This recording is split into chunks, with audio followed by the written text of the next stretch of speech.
Okay, hi everyone. We're just gonna start the Robotics Fun Hour now. Okay, so my name is Ellen Sun, and I'll be the host today. Welcome to Robotics Fun Hour. Please remember to keep yourself muted so to keep the background noise out and to keep the Zoom chat clear, so we can only have questions. Also, we are hosting a 50C crash course, which is a beginner crash course on all the basics of the FTC robotics platform, including hardware, CAD, software, programming, configuration. It is July 17th to 19th via Zoom, and there are 10 sessions spanning from Friday till Sunday afternoon. And if you are interested in joining, you can click on this link or scan the QR code. And we will be sending out these slides later, so you don't have to decide now, but you can scan these if you're interested. So this is our 9th Fun Hour event, and after this next week, we'll have part 1 of Youth Robotics Fair, and some junior FLL and FLL teams will be presenting their robots. And the next week, we'll have part 2 of Youth Robotics Fair, and the team members will present their own personal robot projects. And then the week after that, we'll have a break because it is close to 4th of July.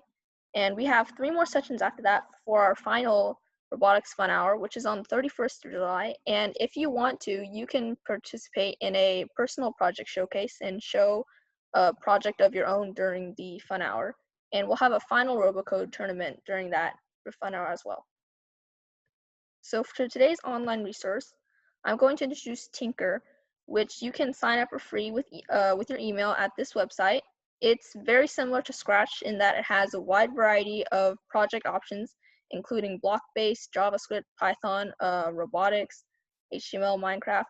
We have all kinds of project options, as well as multiplayer coding games where you can actually interact with people across the internet. One such game is the Crystal Clash. So basically, this game is sort of like RoboCode, in which you have a pre-programmed sprite with some pre-programmed code. This is the very basic code, but you can always edit it later to improve it. And using this code, you can participate in battles online with other people. So you see, based off of the pre-programmed code, is moving to opponents and shooting.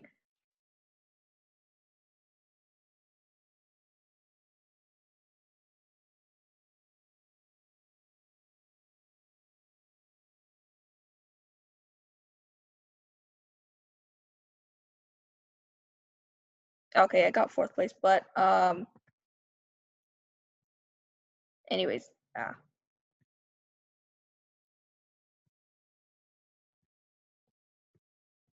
okay, so, and you can also battle with your friends on this game.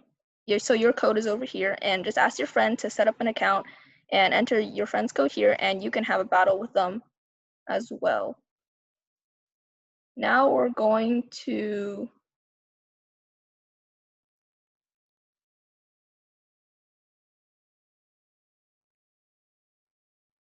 sorry. Okay. Let me just get the slides back.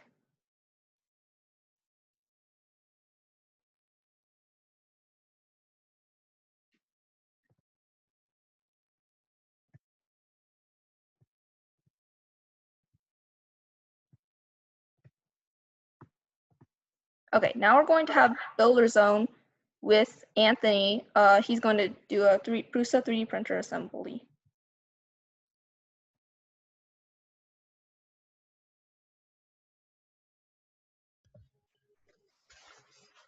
Okay, so let me wait for this to load. My name is Anthony Wang, and I'll be telling you guys about our 3D printer. So basically, we have a new 3D printer. Okay, first of all, I'll tell you about the history we've had with 3D printers. So last year we got a Prusa, a few years ago we got a Prusa MK2 printer, and this year we've got a Prusa MK3S printer. So we've been using Prusa printers for a long time. And the reason why we chose these is because they're more affordable than other printers on the market. And it's also open source design, which means like you can print replacement parts for it. And you can also assemble it on your own with like, they send you a kit and you assemble it on your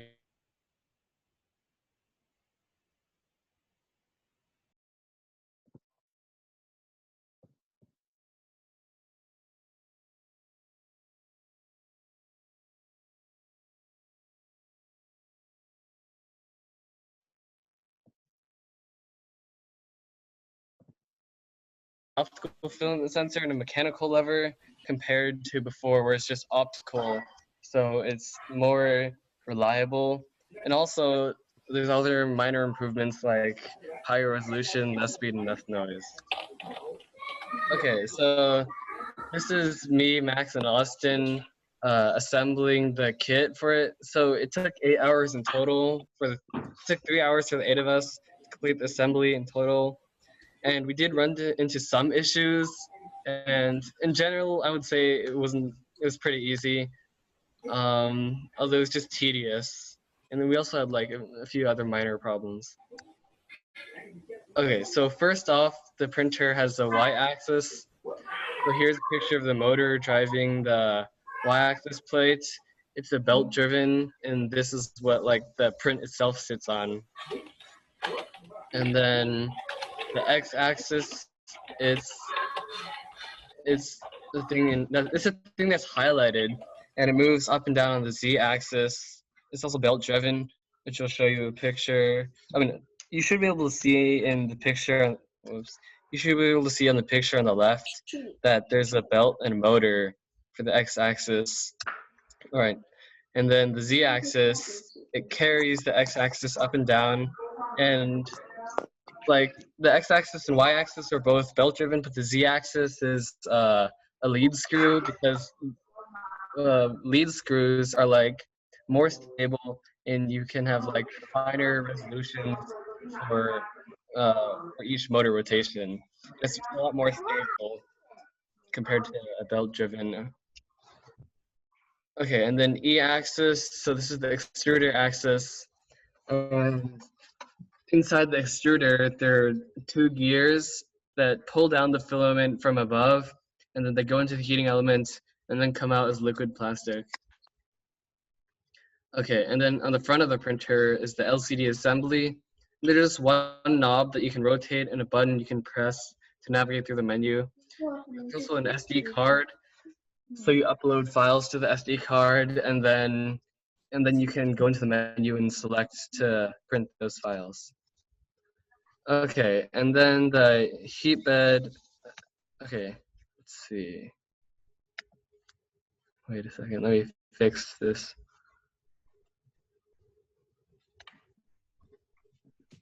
Okay, and then it's the heat bed. So the heat bed is what the actual print sits on, and you need a heat bed because it prevents warping of prints that get printed out, and then and warping. And for example, PLA needs 60 Celsius, and well, PETG needs 70 Celsius. And one thing we watch out for is the heat bed wires, because they have a lot of current flowing through them. Because you need to, in order to heat up a heat bed to like 60 Celsius for a few hours at a time, you need a lot of current, and that makes them pretty vulnerable. In addition to the fact that they're moving. All right, and then onto the power supply. This is another vulnerable part. So in the past, we had a power supply unit that blew up on our previous printer. So we switched to using a computer power supply unit, so it's more stable. And then the other part was electronics assembly. So this is like a box in the back where all the wires go into, and there's a lot of ports. You have to be careful that you plug them into the right place and don't make mistakes. Okay, and then the last part is adjusting the P.I.N.D.A sensor. So it's this tiny sensor on the side of the extruder that like it's kind of like a metal detector that detects the heat bed, and so it knows when to stop and not crash into the bed. Okay, and then onto issues. So in one of our steps, we had a 20mm bolt instead of we used a 20mm bolt, but we're only supposed to use an 18mm one. So the extra 2mm like ruined our assembly. Well, it didn't ruin it. It just made assembly impossible at one point. So we had to figure out where the problem was and fix it. Okay. Let's see. Yeah. So also on the package, there's like there's one-to-one pictures on the package, so you can compare if your screw is the correct size to the picture.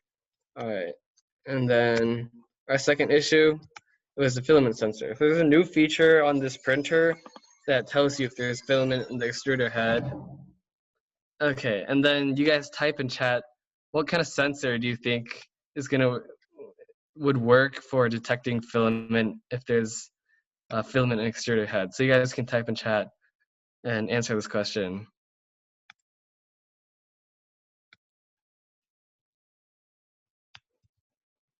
Oh, thanks, Byron. You're very smart. No, specifically. Wow, you all are very intelligent. Let's see if anyone can actually come up with a legit suggestion.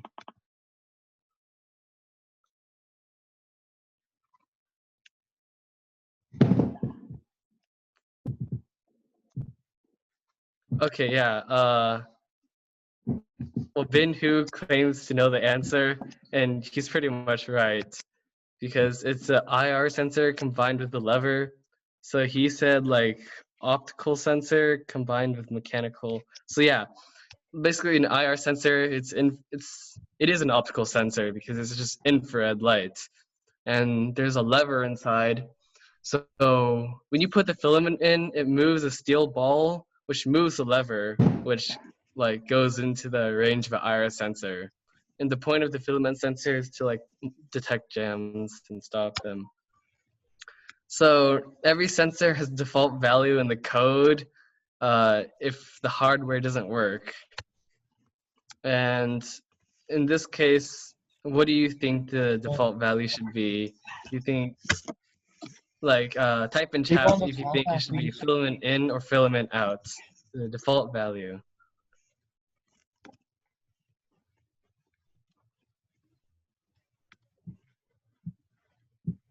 Anyone got any suggestions? Okay, well, Eric Yee, he's the first answer, and he had it right because there are only two options. And yeah, Prusa's default value is 0. So good job to Eric. Okay.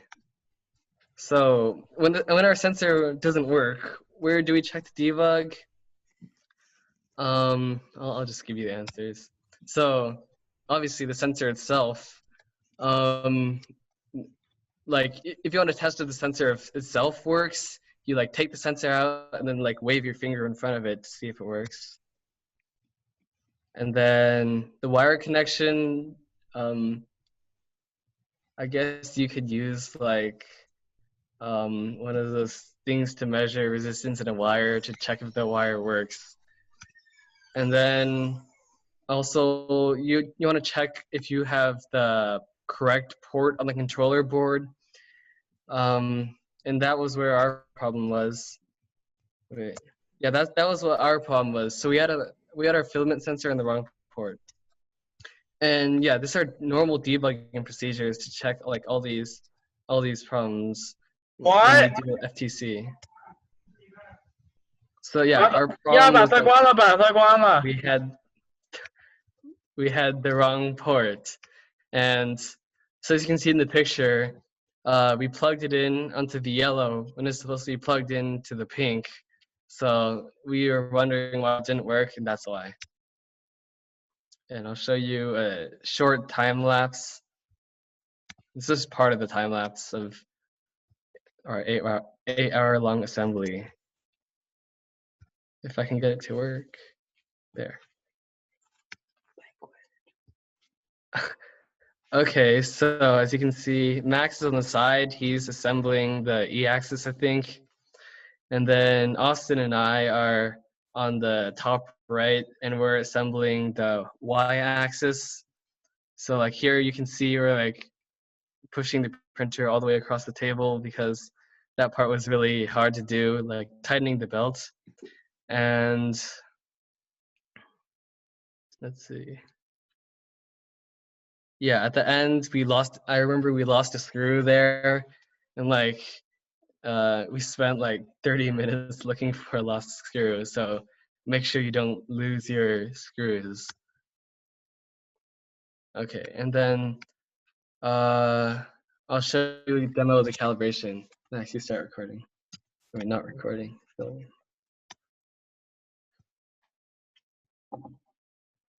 Can you like come from this angle?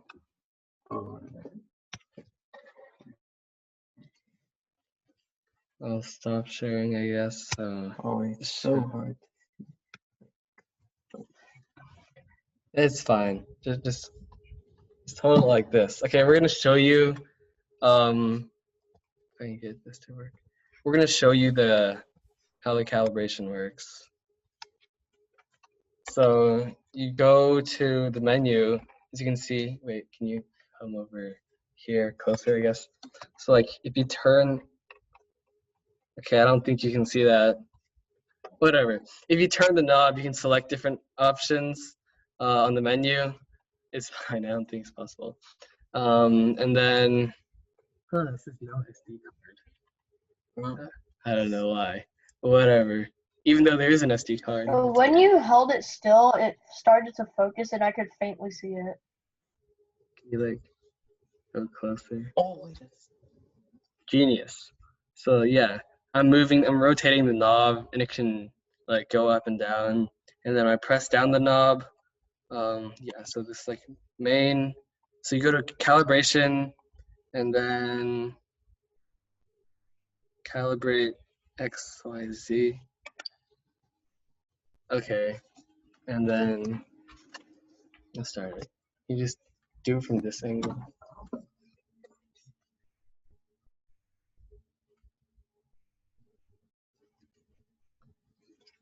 Yeah, so the calibration, we're not going to show you the entire thing, but it takes around like 10 minutes, I'd say.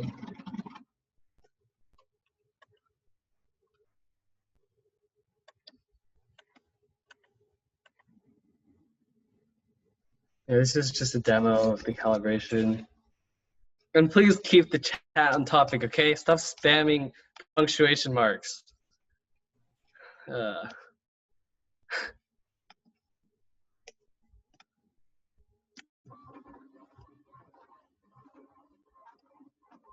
Yeah, so as you can see, this is all the axes and movement. So like this is the belt for the y-axis, the belt for the x-axis, and yeah.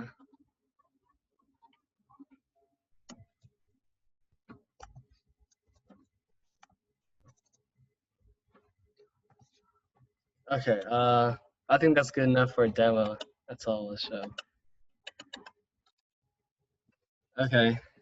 Okay, now we're gonna have Professor Bin-Hu from UTD introduce his 3D print model showcase.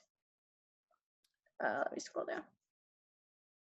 Okay, so Professor Bin-Hu, just for an introduction, he works at the University of Texas at Dallas at Naveen Jindal School of Management. He directs operations management, and he was a major contributor to our 3D face shield printing effort. And he owns a Prusa MK2 printer, prints about 10 face shields a day for our project. And he's done a variety of 3D model printing, and he'll showcase some of these models in today's Fun Hour. Thank you very much. Can you guys see me? Yeah, I can see you. Yeah, everyone can see me? All right. Well, it's good to be spending the time on Zoom with you guys. I wish I was able to spend the time in person, but this is a special time. Let me share with you some of the things that I printed in the past. I've bought the printer pretty much as a hobby. I'm like a geek guy. I mean, I'm a lot older than the kids in this channel, but I guess there's an inner boy in there anyways. So I printed hobby items. I printed for my daughter's weekly show and tell efforts. You know how it works, right? She comes back from school and there's every week there's a different keyword given, and I can find a book or I can print a page, but it's more fun if I give her some object to bring to school to show it to everyone. So let me start with that. I've thrown away a lot of the things that I printed, so I only kept a few of them. This is what I printed for her show and tell for London. I think this is, everyone knows, this is the Big Ben. This is the Big Ben in London, and that she brought it over there. And there was another time, I think the theme or the keyword was mammals. It's mammals, and I printed this. So this was a popular design on Thingiverse. Wait, let me turn I think my light is too bright. This is better. So this is a popular automaton, basically, model on Thingiverse. When you assemble it, if you crank this thing, you see that this polar bear is trying to catch a redfish, I think, from a seal, but she's never gonna get it. Kind of cute. So this is what you give to her 4 or 5-year-old daughter to bring to school and impress everyone. And then I printed some of the items for my own hobbies. Like, for example, I bought a microscope for my daughter, and the microscope was reasonably good, but it didn't come with a container for all the accessories. So I pretty easily designed this accessory holder. You can see that you can put, what do you call them? Slices or whatever. You can put those like slices and glass in there. You can put the extra lenses. And I measured things, and it's very easy to design this holder, but it's pretty nice. And then I recommended the microscope to some of my friends who also have their kids. And once they bought these microscopes, I volunteered to print this holder for them and send it over.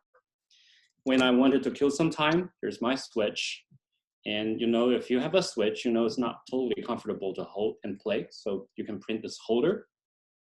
That makes it a lot more comfortable and ergonomic. But let me spend the time and show you some of the more impressive items.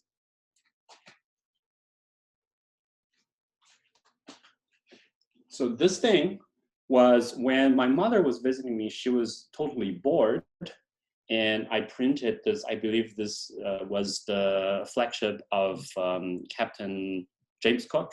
I printed this model in a single color, I don't remember which one, and I bought her a whole bunch of paint, and she painted the ship. It's pretty impressive. The details in there is pretty impressive. All of these models are available on Thingiverse. And let me show you something else.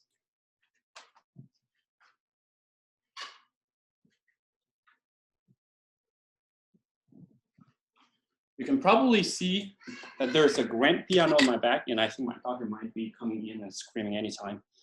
And there's a grand piano in my room. I'm a sort of pianist. I enjoy playing piano. And one of the things that I did for myself as a hobby is this guy. So there's a grand piano model on Thingiverse, but it's not completed and it's not really printable. I liked the model, and I made a whole bunch of improvements and revisions to turn it into this. This is a grand piano, but the changes I make, the biggest change that I made was I made it, what do you call it? I created a whole bunch of joints in there so that all the parts are movable. But let me show you the exterior first. It's a pretty serious looking piano. It even has details like the pedals, and the board. You can see the braces on the board. But I made it such that you can turn this up. You can turn up the cover, or whatever you call it. And there's a holder. You can hold up the cover like this. And then you can even hold the music sheet stand. And then you can pull up this cover. And there are white and black keys. So this is an impressive model, and I made quite some serious changes to it. That's why I'm showing it. I think this is one of my most proud printed models. Well, that's all I have to share with you guys. I hope you enjoyed it.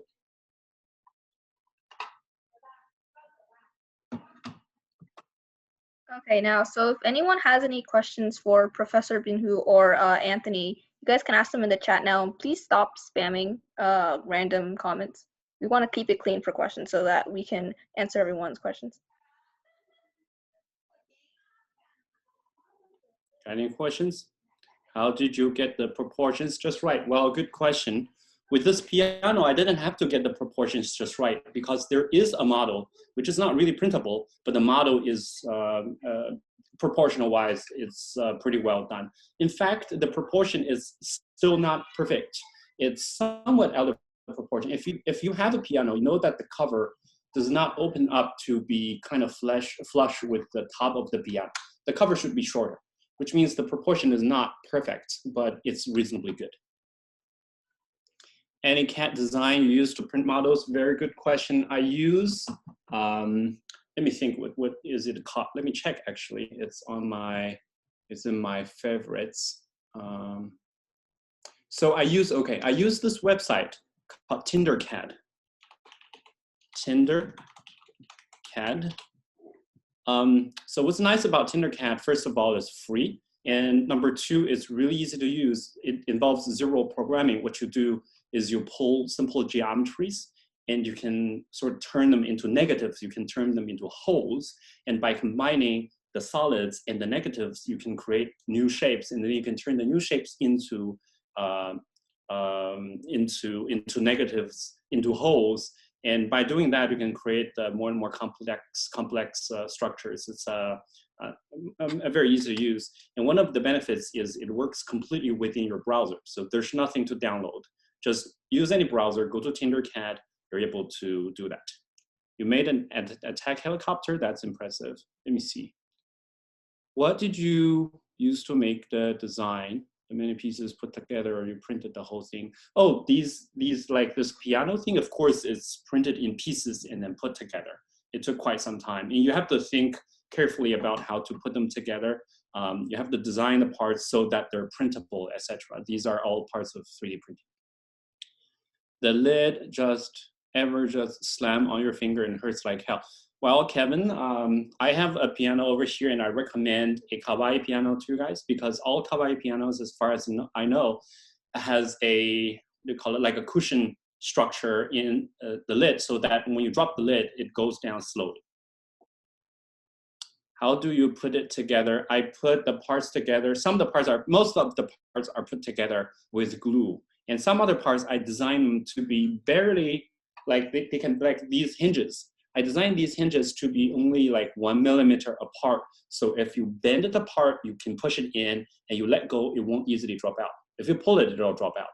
But this way is how I make it a sort of movable part. Okay, so sorry, but for the interest of time, we'll have to move on for now. For those of you who still have questions, we can answer them after the RoboCode session is over. Yeah. Sorry. All right, let me mute it. And I'll answer questions in the channel as well. Yeah, okay, so now we're moving on to RoboCode with Byron and Isaac.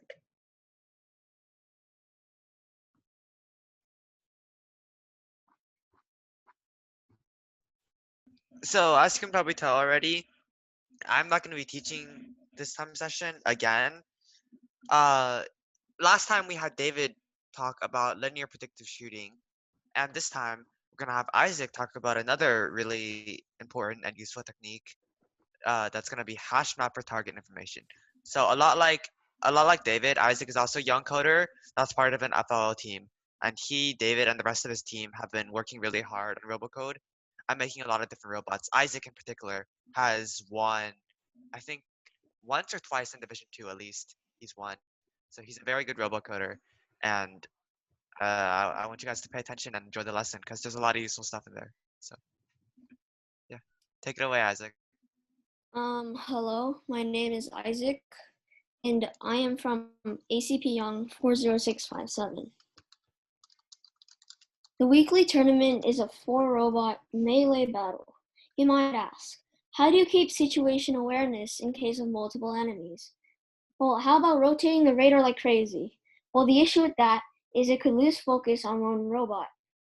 All these problems lead to a fundamental requirement, the memory of your robot. Some things to remember are to update the data frequently and look up a specified target data efficiently.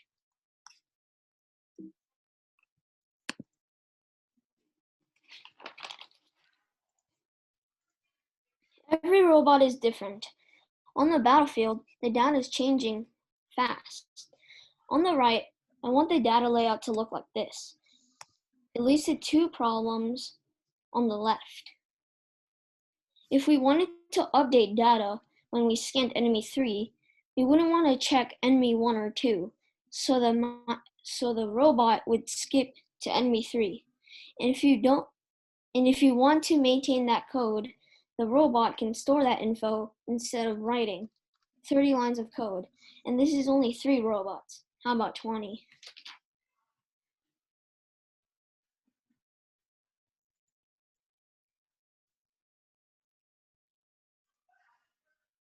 So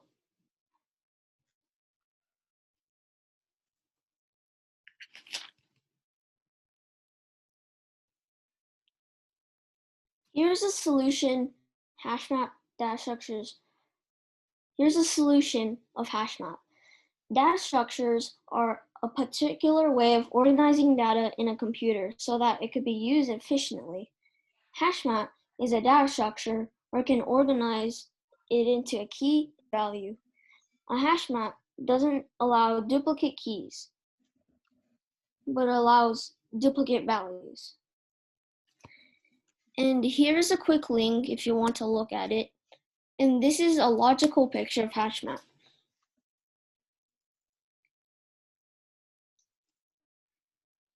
So how does it look like in code? The type of key we use as a string, value, which is an integer, and variable name of HashMap is just map in this code line. A simple example, you want to define a HashMap using string as a type of key, integer as a type of value, and this line of code is creating a memory layout like the table on the right here. This is a perfect but simple case to quickly find our team number by our name to find out which FLO team we are on. Value can be duplicated, but the key cannot because we have unique names. But the value, we are all on the same team.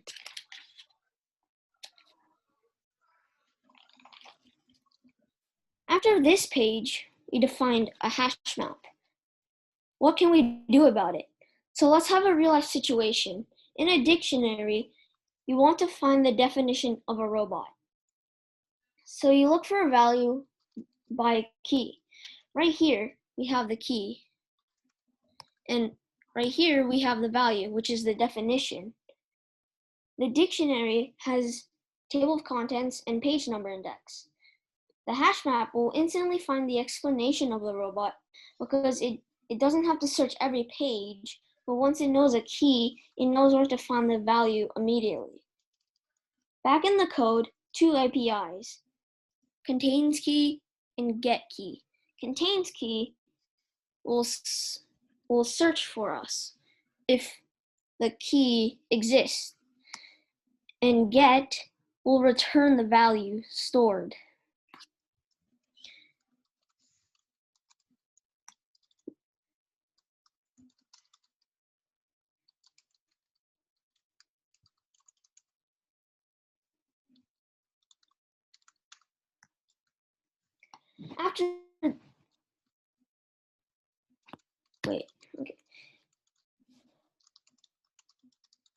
Last page was about search, and how do you put an update key and value into a hash map for us to search? You put key and value into the hash map. To update it, you get it by key and do something about it, like value +1. On the left here, you can put it back when using map.put. Things can go wrong because it could return null. Null meaning nothing. Even with 0 warnings or error in compile time, your code might still go wrong in runtime. So here's a quick demo of runtime exceptions. So as you can see here, I have added curTarget equal targetMap.get. In this case, Isaac, which is not in my code. And I added curTarget.reset. And if I compile,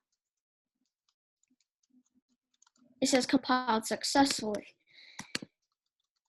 And if we come to the battlefield,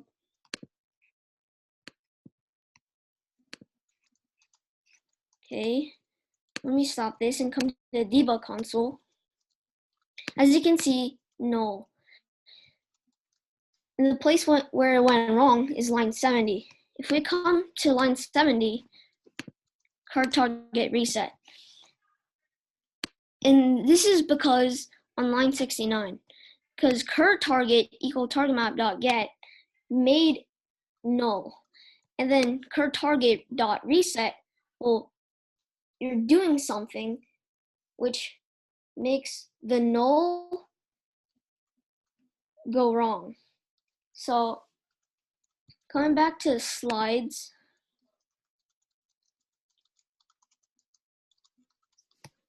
always try to code defensively. And sometimes contains key would help for null.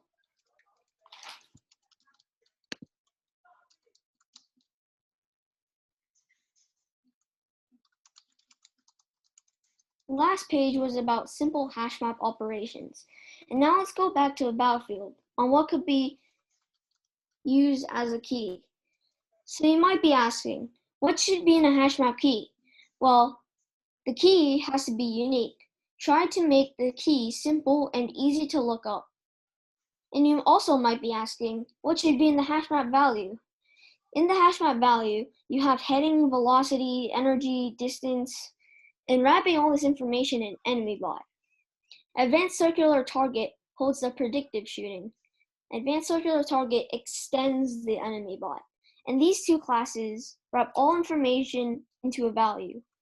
A class is like a big bag of information. Let's say the robot has been hit on hit by bullet event. The HashMap can be used to keep updating the damage dealt to the robot. And if there was a specific robot hurting you really bad, you can keep track of the damage dealt and focus on the robot that's hitting you.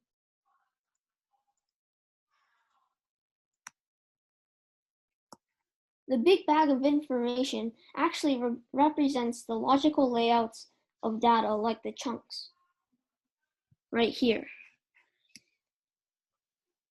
The type of string, which is the name of the robot, the value, which is the advanced circular target, which is a big bag of data, and variable name of HashMap is targetMap.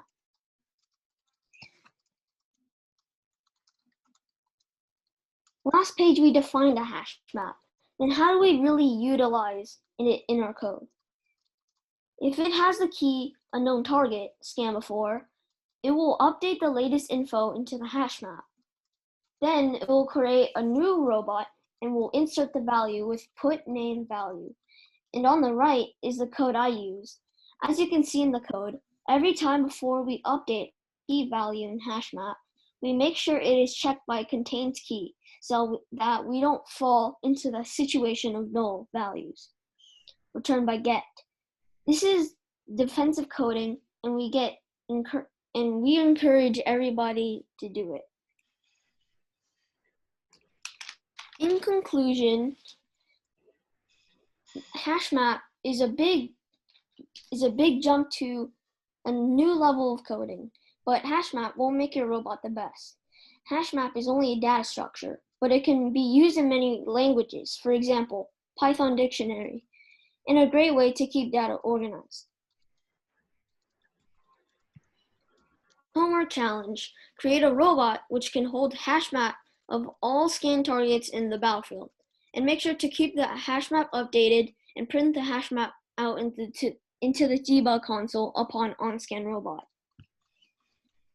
Thank you, and now I'll turn the meeting to Byron.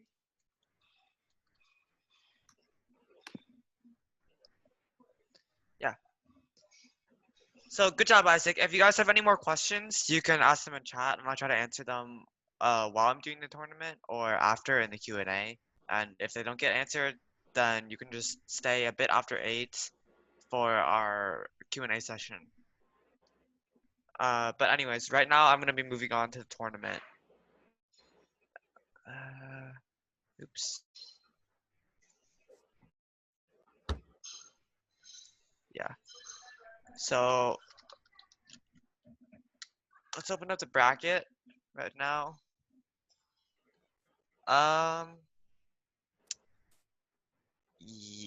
Yeah. So in Division 1, it's gonna be Eep, Mojo Jojo the Destroyer, and High 2 from Andrew. And from Division 2, we have Rammer, Spinner, Panzer, and My Second Robot from David. Yeah. So a quick note before we start the tournament, we only had 7 submissions this time, and a lot of them were like last minute. Like a lot of them were like 11:30 something, like 30 minutes before the form was about to close. So if you guys are going to the classes, it's a really good experience to submit a robot and have it in the tournament. So please remember to do that. Also, if we have more robots in a tournament, it's more fun for everybody. And also, I know I said try to submit it later, but try to at least submit like 2 hours before the deadline, like 10 on Friday, because you never know. You might miss the deadline, and then your form will get submitted. Because I usually close it right at 12. So just be careful and try to submit as early as possible. Yeah. But with that out of the way, let's run the tournament. Because we only have 7 robots, we don't have above 4 in any division. So it's gonna go straight to the 3-round final matches. And the winner of those will be the winners of the division. So for Division 1, we have Eep, Mojo Jojo, High, and then a dummy. Should be a dummy here. And because it's Division 1, dummies will just be the sitting duck sample robot. And then in Division 2, we'll run Division 2 right after Division 1. Okay. 3 rounds.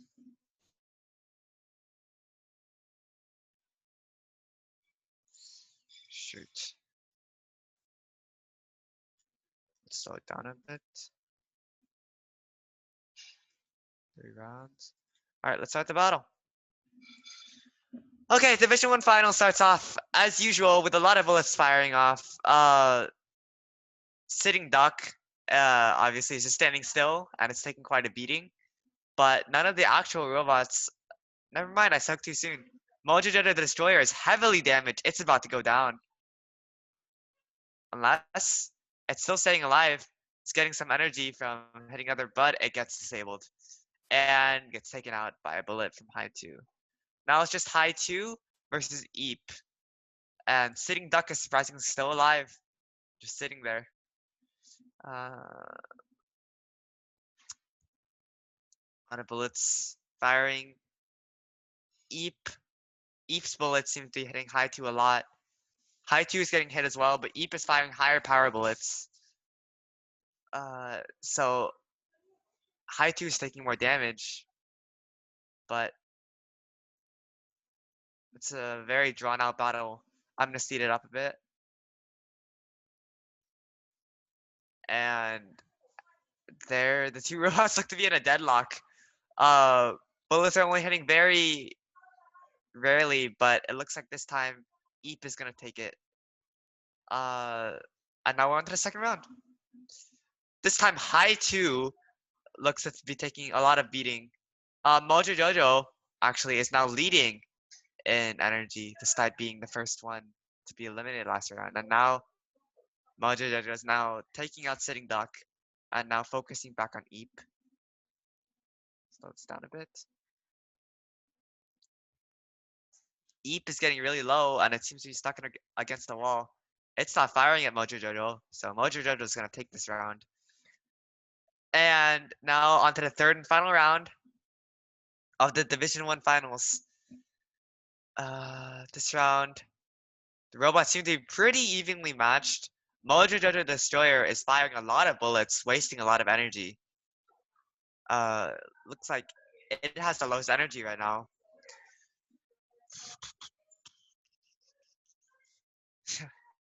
Yeah, a lot of the robots in Division 1 actually spend more energy firing bullets that miss than they take damage from getting hit.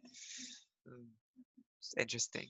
Anyways, Mojo Jojo Destroyer gets disabled, gets enough energy again to keep moving, gets disabled again, and then gets taken out. Now it's against High 2 and Eep, and it looks like High 2 is going to clean this up. But Eep is going to be the one that just barely takes to win in Division 1 with a score of 701. Again, that's Eep with 701 in first place. And then Mojo Jojo the Destroyer with a score of 695 in second place. High 2 with a score of 632 in third place. And then Sitting Duck in last place. 100 points if you want to record that. Okay, let's move on to Division 2.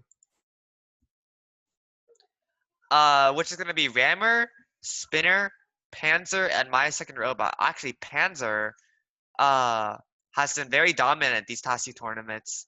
It's, I think, won 2 times in a row. So let's see if it's going to do the same this time.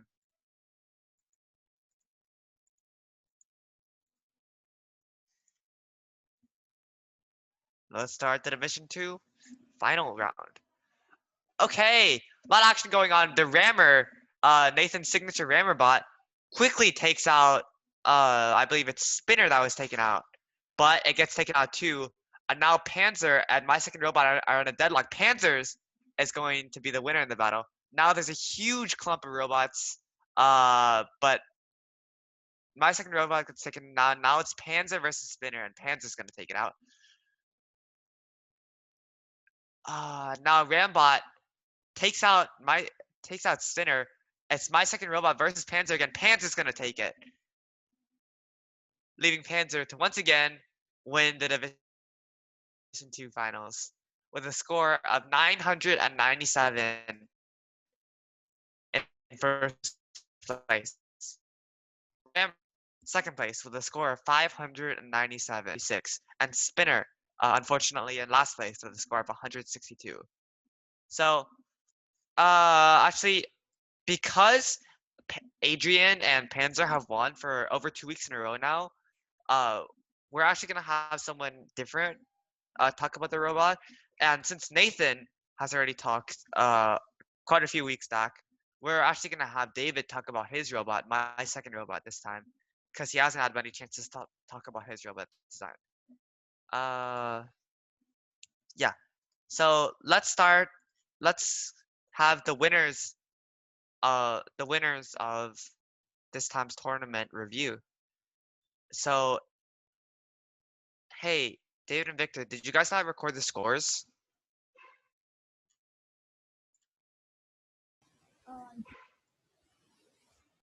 All right, whatever. I know that Eep was the winner in Division 1. So can we have Christina talk about her robot a little? Yeah. So your robot is Eep. So can you tell me a bit about your robot and like the thought process that went into coding it? I like kind of just did a lot of movement, so because I thought that'll just like help me dodge a lot of bullets, because I don't know a lot, but yeah. And I kind of just stayed against the wall the whole time, because most of the robots usually are in the middle. Yeah, that's pretty actually. If you stay against the wall, yeah, it's a lot for you to get Yeah, so that's a quickly valid strategy and a lot of movement. So, okay, so when you scanner, you fire with 3 power, and then it looks like you fire. Okay, good job, Christina. A lot of things for that most of the robots in Division 1 spend more energy firing bullets that miss than actually getting hit. So, what I would recommend to make your shots more accurate, use some kind of predictive shooting instead of just firing your robot. Actually, David last week taught a little about predictive shooting. Basically, you use trigonometry to where the position of the enemy robot you scanned is going to be, and then you just have to fire out where it's going to. So you guys can look into that. You don't know a lot of trigonometry, and yeah, it's a really useful technique if you guys in Division 1 want to improve your robots. Yeah, but let's move on to Division 2. I said Circular movements and linear movements, and that part's the detecting rammer, because that's when Nathan's robot used to dominate, and yeah. Yeah. So it looks like Nathan's robot also right now always takes out like one robot and then it gets taken out itself. Largely because of this anti-rammer. So yeah. I mean, I guess it's pretty successful. Yeah, is there anything else you want to talk about? Can you talk about I'm pretty sure you use the hash maps that Isaac just talked about, right? Can you explain a bit about that? David? Hello? Okay, well David definitely use hash maps. He has a hash map here called target map that he uses to store information about his robot. So if you look around, you can see how he uses this target map. So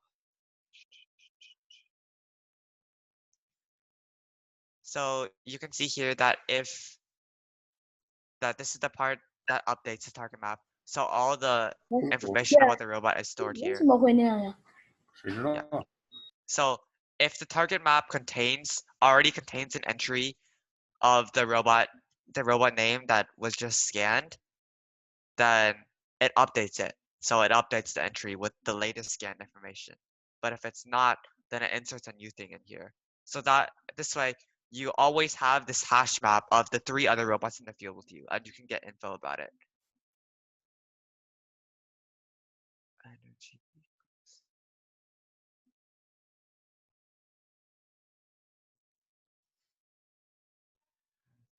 And then also shooting uses linear predictive shooting, so we talked about that earlier on. Yeah. So good job, David, and your robot. A few things I want to talk about. Let's see here.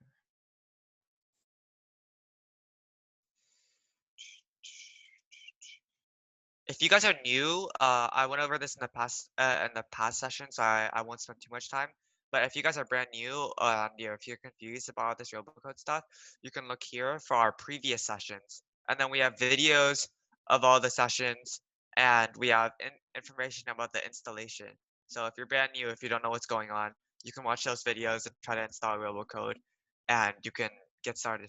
That's a good learning experience, and it's really helpful to start learning coding with Java and basic principles.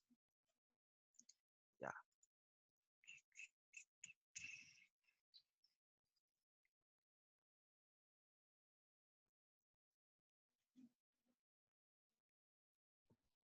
So if that's all you want to say, Byron, we can move on to questions for Professor Binhu and Anthony now. If anyone Yeah, I didn't guess we get can a move on to chance. Q&A right now. So if anyone has any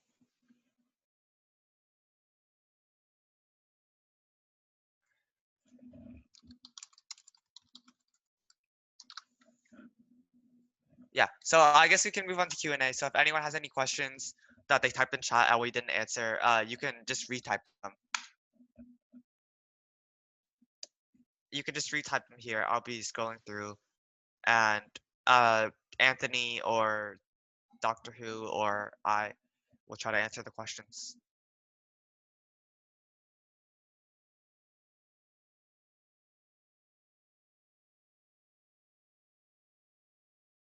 Yeah, Panzer is actually performing really well. It's won 3 weeks in a row already. Yeah. So Panzer now looks like it's a robot to beat. Can, Andrew Dung, can you please not type a giant wall chat? It just distracts everybody from the questions. Like, just don't do it. How to change color on robot. Okay, so I mean, it doesn't really do anything for the effectiveness of your robot, but I can show you guys how to change colors. It's a little fun thing, I guess. Yeah. So it's actually really, really simple. So you have functions in Robocode called set body color, and you can set them to an RGB code like here. And also you need to make sure that you've imported Java colors. So I think this isn't the best example because I think David just mass imported everything. But if we make a new robot, I'll just call it like color bot. Package name, we recommend you use your initials for package name and keep all your robots in one nice package. Yeah, just a little note. Yeah, you want to import java.awt.color, and that's gonna give you the color, all the stuff inside the color library. So you can either use like just direct names, red, blue, green, or you can use like David is using. You can use RGB, and you can actually change it during. So some people have been like flashing their robots. Yeah, stuff like that. Radar lock. Radar lock. We taught in a lesson. We taught in a lesson before. Let me look around to see which one it is. But if you look on the link at slide 47 of the slides that we'll be sending out after this, we have a link to our site where we have all the previous slides. And you can look around and see where we taught radar lock, because we talked about. How can you do circular predictive shooting? So that's like linear predictive shooting, except you predict that the target will be moving in a circle. That's what a lot of different robots do.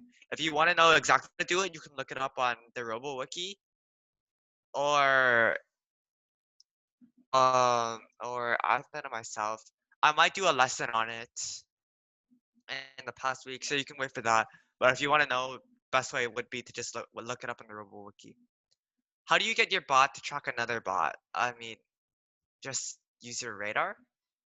So if you guys don't know how Robocode works, your robot. Let me just run a battle real quick so you guys can see what I'm talking about.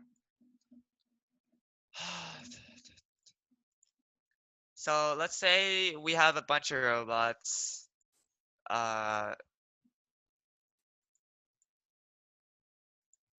put in the lock-on bot that I made a while back. And I don't know, just add in some of my first robots. So if you can see here, the robots are spinning the radars, and you can spin it by, it's a function in Robocode. It's like set radar turn, and you can have it turn a certain amount of degrees. And whenever the radar scans, whenever this radar field passes a robot, that's when you get that's when if you look at the source code, that's when this unscanned robot event is called. Yeah. And it has a bunch of info about the robot you just scanned. If you want to know more about that, that was like our second or third lesson. we talked about event management and radars. And if you want to know specifically about radars, if you can see here,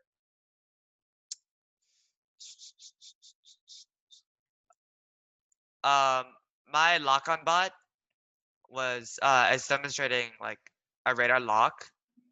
So if you slow down a bit, if you can see, it got stuck.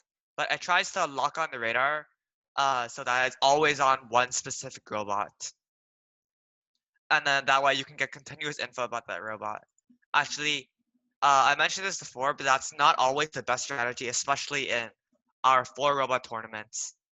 Because if you're keeping it locked onto one robot, you don't have any info about the other robots. So a better strategy, I think, what David and Adrian do is they spin their robot around just like other robots do, and they continuously spin it around. And whenever they detect the robot, they update their target hash map that we were just learning about. Yeah, so that's one of the best ways. How do you get your bot to track it?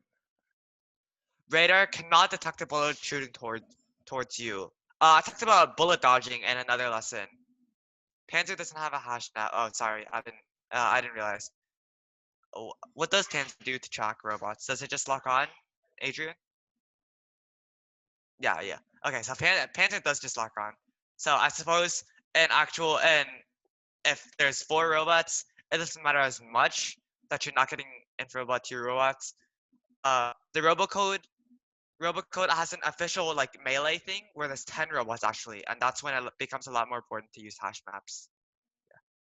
You can find more info on the API doc. Yeah, definitely. If you just search up robocode API, there's a Java doc that has a bunch of the functions. It actually has all the functions that robocode has. Yeah, robocode cannot detect bullet. Well, I did a lesson on bullet dodging a while back. Basically, you can't track bullets in air. So what you have to do is you have to look at enemy robots and see when their energy drops, because it takes energy to fire a bullet. So if their energy drops, then you assume they fired a bullet and you want to dodge. Yeah, please don't stay in the chat, guys.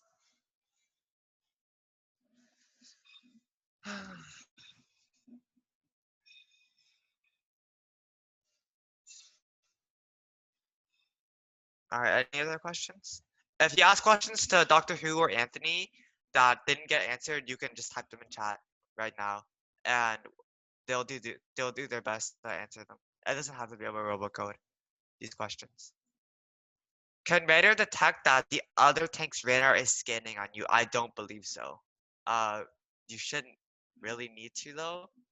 I mean, you basically get all the info you could ever want by just scanning with your own radar. Can the 3D printer bridge? Dr. Who, if you're here, can you answer that? Or Max? I don't know about the 3D printing. But I can answer if you want to ask. So they're asking if the 3D printer bridges. Okay, so yeah, it can go across midair for like, I'd say a few centimeters, like at max 1 to 2 centimeters. But generally, like if you want to have a bigger bridge, you have to have supports under it, and then the supports can be removed after you print. So yeah, there's your answer. So wait, Anthony, bridging is just moving, like printing in midair? Yeah, printing in midair. Alright. Yeah, so there's your answer.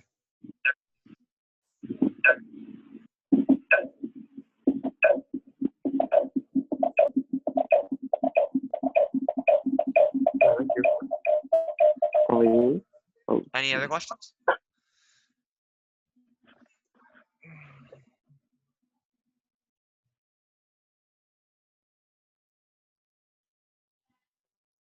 Okay, if there are no other questions, we're gonna end the meeting now.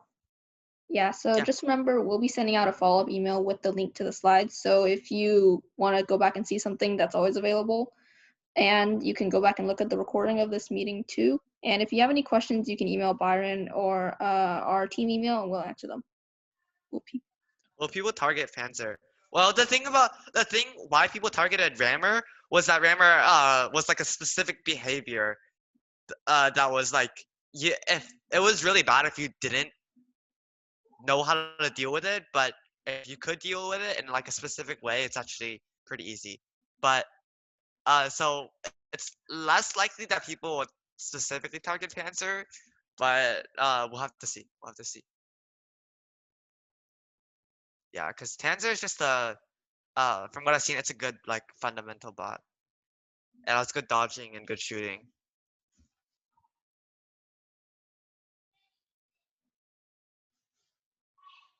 Yeah.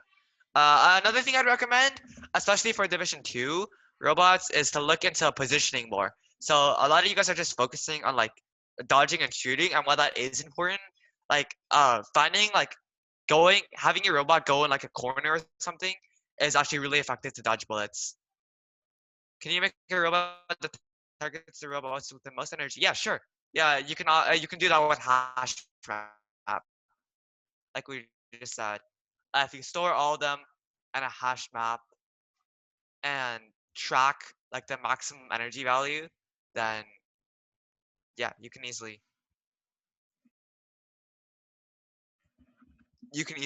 say it's to target robots with least energy though, because you get a bonus for killing robots. So you kind of want to target the robots with the least energy. So you're more likely to kill them with your shots and get more points. If you go in a corner, you can also get trapped. I mean, not if you know how to handle corners. The reason a lot of robots are getting trapped is that like their handling for on-hit wall is like it's not very thought out. But if you like think it through and test it, how can you deal with getting in the corner? What do you mean? Like, what do you do once you're in the? See, the thing is, a lot of robots, maybe not here, but generally, a lot of robots try to target the closest robot to them to like fire on, because it's usually the easiest to hit, right? It's the closest. So if you're in a corner, you're actually pretty far from most of the robots, and then robots are less likely to target you. Getting out of the corner, I mean, you just have to test different behaviors in your on-hit wall. I mean, if you just like turn and you're not facing the wall, and if you turn and move forward, you'll get out of it. How do you dodge? Dodging, like we have a video on dodging, a whole slides where I talk about like basic dodging and how you can detect bullet firing. But basically, if you're scanning a robot, you want to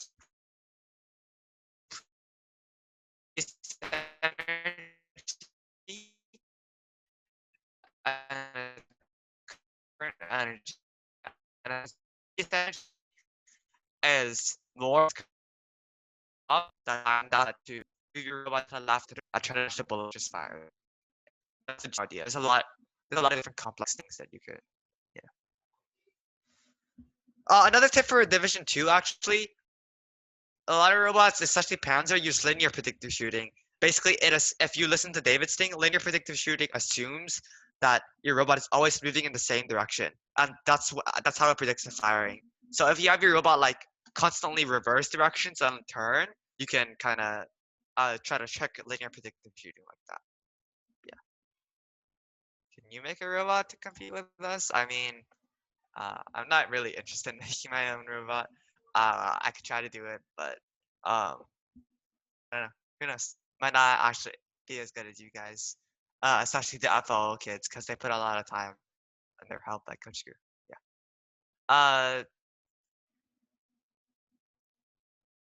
Yeah. So I guess we can wrap up the session. Okay, yeah. Unless there's any other questions. If no one has any other questions, we'll end the session now and see you next week.